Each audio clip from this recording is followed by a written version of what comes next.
Hello friends, குதிரைவாலி அரிசியை வச்சு டேஸ்டி அண்ட் ஹெல்த்தியான சாம்பார் சாதம் எப்படி பண்ணுறதுன்னு பார்க்கலாங்க. ஒரு டம்ளர் குதிரைவாலி அரிசி கூட அரை டம்ளர் துவரம் பருப்பு போட்டு 4-5 தாட்டி கழுவிட்டு 3/4 மணி நேரம் ஊற வச்சுக்கலாம். ஒரு குக்கரில் 1.5 டேபிள் ஸ்பூன் எண்ணெய் ஊற்றி எண்ணெய் சூடானதுக்கப்புறம் அரை டீஸ்பூன் சீரகம், அரை டீஸ்பூன் கடுகு, 10 சின்ன வெங்காயம், 4 பல்லு பூண்டு, கருவேப்பிலை, வரமிளகாய் எல்லாம் போட்டு வதக்கிக்கலாம்.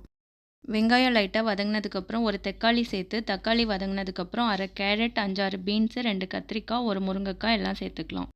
2 டீஸ்பூன் சாம்பார் தூள், 1/4 டீஸ்பூன் பெருங்காயத்தூள், 1/4 டீஸ்பூன் மஞ்சள் தூள், உப்பு எல்லாம் சேர்த்து 1 நிமிஷத்துக்கு வதக்கிக்கலாம். அரிசியும் பருப்பும் சேர்த்து 1.5 டம்ளர் எடுத்திருக்கேங்க. அதுக்கு 5 டம்ளர் தண்ணி ஊற்றிக்கலாம். நெல்லிக்காய் சைஸ் புளியை ஊற வச்சு புளி தண்ணி சேர்த்துட்டு தண்ணி கொதிச்சதுக்கப்புறம் ஊற வச்சிருக்க அரிசியும் பருப்பையும் சேர்த்து குக்கரை க்ளோஸ் பண்ணி 5 விசில் விட்டு விசில் போனதுக்கப்புறம் ஓப்பன் பண்ணிங்கன்னா டேஸ்டியான குதிரைவாலி சாம்பார் சாதம் ரெடி ஆயிருங்க. இப்போ நெய்யும் மல்லி இலையும் சேர்த்து சர்வ் பண்ணுங்கள். ரெசிபி பிடிச்சிருந்தா சப்ஸ்கிரைப் பண்ணுங்கள்.